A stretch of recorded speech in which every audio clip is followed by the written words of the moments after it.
Alright guys, welcome back. So I have finished filling in all of the coral pieces. So the way I did that was, as I was showing you before, I literally used the pen tool, went around it, and then changed the line color, the stroke color, to a fill color. I've also added in, I've gone ahead also and picked out my colors, and I accidentally did the fish. I'm so sorry, I forgot that I was going to show you how to do those, but essentially all I did was create a circle and then trace around these shapes as well. And so the fish itself is made up of 1, 2, 3, 4 pieces, and this one's made of 2. I got rid of the face because I didn't think it was essential for that kind of character. So I've also made these little textures. All I did for that was I have this little cluster of them here. So I'll zoom in and show you. With the pen tool, I'll pick a new color and just change this. So all I did was I went like this and then created that one piece, and then I did it 1, 2, 3, 4, 5, 6 times. I just copied and pasted it, and then what I did was I selected this and went object group, so that when I moved these around they were all together, and then all I did was copy and paste them onto this to just add a little bit of extra texture. Okay, so oh whoopsies, that's not what I want to do at all. Perfect. Okay, so what we're going to do in this second video is I'm going to show you how to put everything into your A3 document and just play around with things. You can multiply things by copying and pasting them in, but we're basically going to, and I think I mentioned this already, I've already picked the colors just to save a bit of time so that you guys aren't watching me pick color palettes. So I've got my whales here. I've decided to make them a color that really complements the sort of more orange and pink hues of the coral. So I thought these would really stand out in contrast to those colors. So we have our whales, and what I'm going to do with the whales is the same thing. I'm just going to object group, object and group. So now the line work is also attached to this whale. So what I'm going to do, and I think I need to still do it for this last one, that's right. When you have different things on top of a shape, what you need to do is highlight it and go object and group. So now that's all one piece. Whereas if you hadn't done that and it was ungrouped, if you move the back, you'll lose that line work there. Okay. So what we are going to do, I'm going to open up this. I've already picked a color that I want for the background, and to put that in, all I did was create a square. So I'll show you. I just grab a square here, and I'm going to cover the entire background. So that is the background color that I might change it depending on how it looks, but I feel like that's going to be a nice color that will go with what we've got happening in here. So what I'm going to do now is I'm actually going to just delete that. I am going to copy in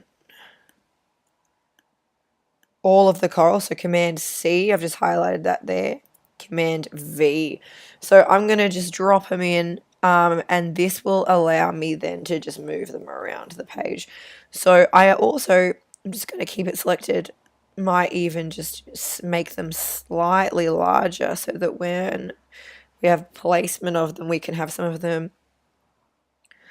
I'm just going to tip them down the bottom, slightly off of the page as well.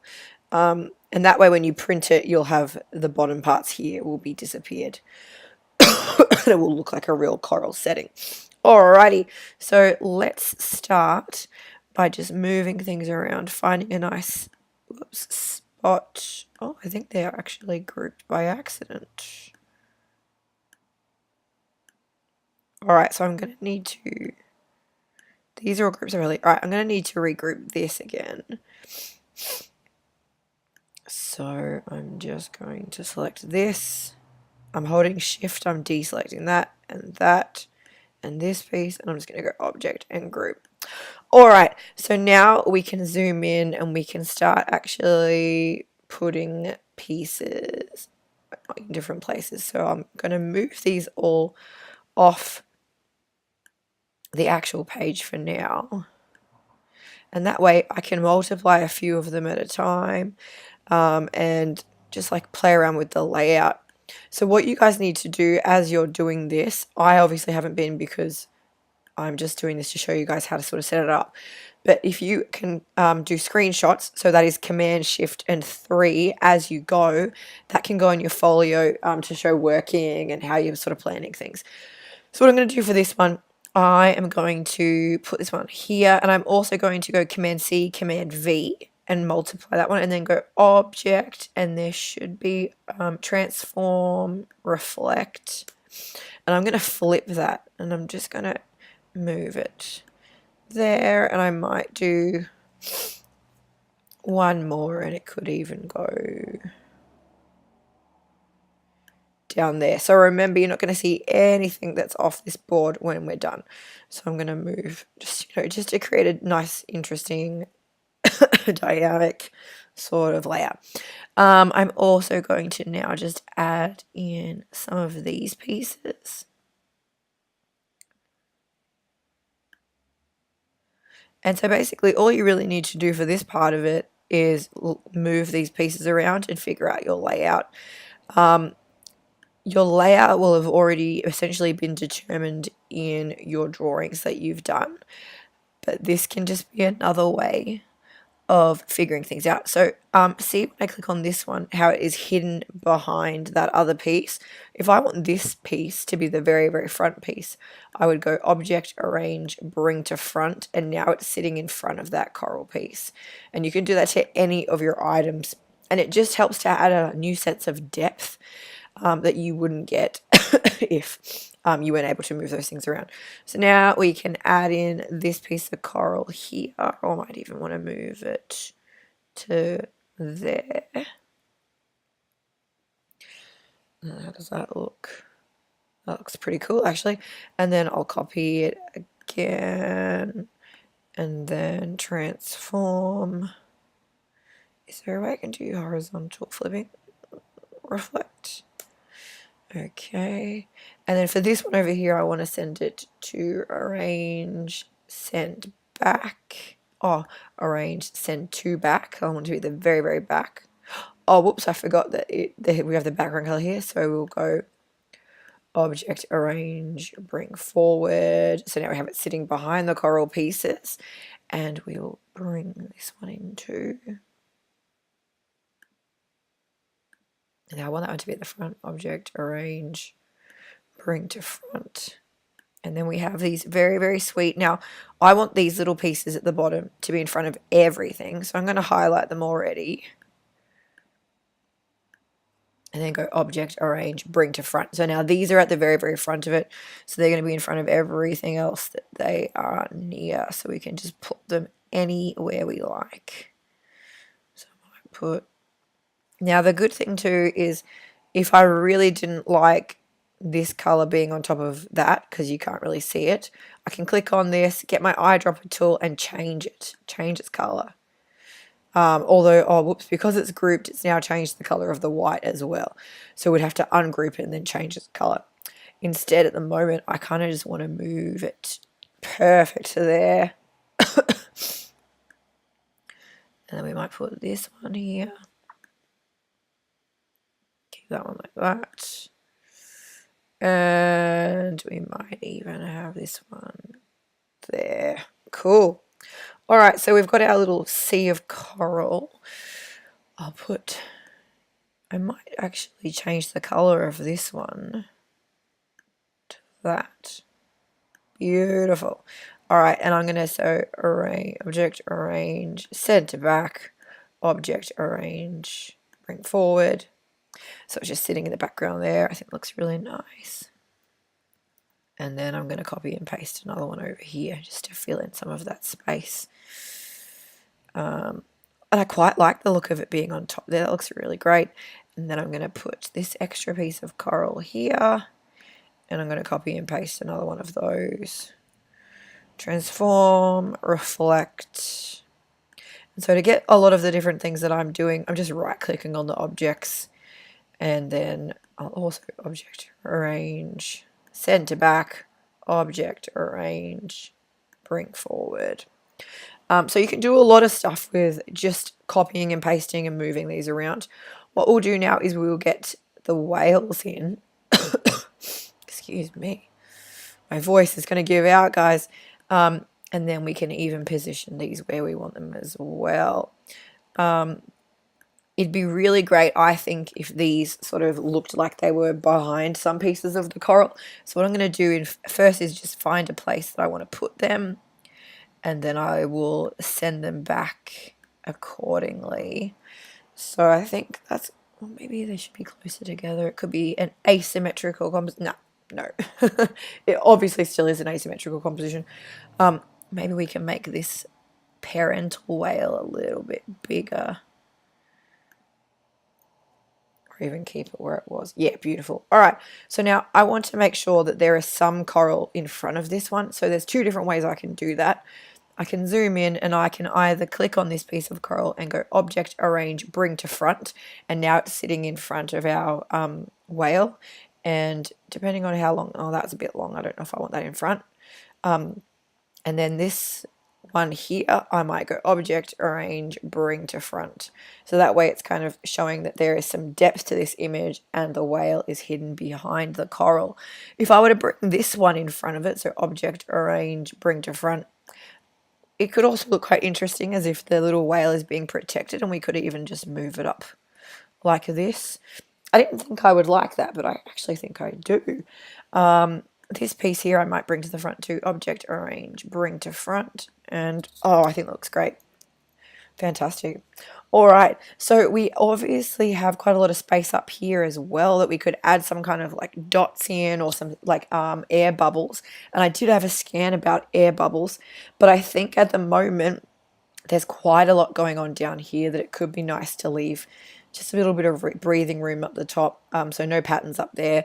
However, I do think I want to put another piece of coral in here just to balance. There's quite a lot of like open space here, so I might use this one. So we'll go Command C, Command V, and that's just copied and pasted it. And so the good thing too is, see how there are these objects down here? I don't have to put this piece of coral right on the bottom because it will be hidden by these objects. So if I go Object, Arrange, Send to Back, Object, Arrange, Bring Forward, you can't actually see where that piece of coral begins and ends. So it doesn't have to be as long as the bottom piece there, which I think is really good. It just gives us a little bit more wiggle room in terms of length. So we'll click and we'll just bump that down a little bit. Great. All right, cool. So, and another thing too, like I could just tilt it slightly to one side. See how that would look. Cool. All right, so I'm quite happy with how that looks. Obviously, you guys will have to go through many more different alterations and variations of like your layout. It'd be great to even experiment with adding more coral and then taking it away and seeing what you guys think. In fact, oh, I'm a little bit tempted to do that now. Let's see what that looks like. All right, so we'll go transform, reflect. Let's put another piece of coral even up the top. Maybe we can slide it behind. Oh, yeah, cool. And then we'll go Object, Arrange, Center Back, Object, Arrange, Bring Forward.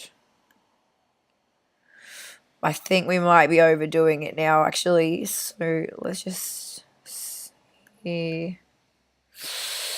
Yeah, I think it might be a little overdone. But I can't let go of it, guys. I'm just going to try one more thing. Whoops. Oh. No. Okay, I've overdone it. I've gone too far. So I feel like this is going to be where I finish this one off. So what you need to do then is obviously File, Save As, and you want to save it as an Illustrator file so you can make any changes to it that you need to. But you'll also want to File, Export, no, File, Save As. So it's a little bit different than InDesign, and you'll want to save it as, if you want to print it straight away, you can save it as a PDF. And I'll call this my final. I'll save it and I'll just check. We don't need any trim marks or bleed marks or anything like that, and we don't want to downsize any of this, so we'll just leave all of that as general. Save as PDF.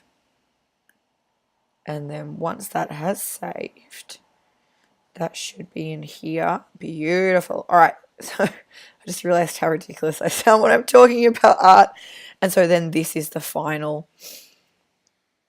Although I just noticed, and it's really, really good to check this before you print anything off, I've just noticed from when I made that error before and I accidentally got rid of the color, there's still blue line around that piece there. So I'm going to actually just go in and fix that and get rid of that and turn that off. Save it, and I'm going to export the file again. File save as. I'm going to save it as a PDF. Compressions. Great. Now, I know that a lot of you, all of you should, have done your textures that you've made through like different mediums like watercolor. Some have used acrylic paints, that kind of thing.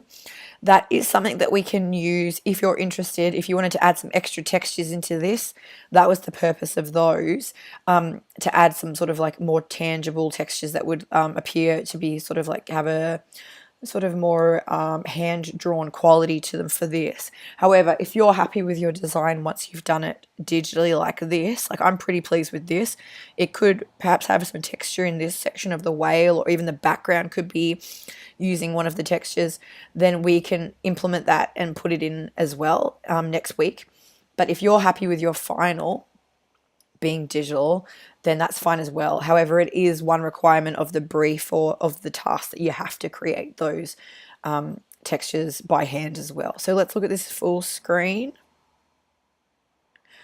So guys, here is my Charlie Harper inspired picture of a whale and its baby in some lovely coral. I hope you've enjoyed these tutorials. It's been very humorous to make them for you. And we'll have a better look at this when I'm in class with you next week.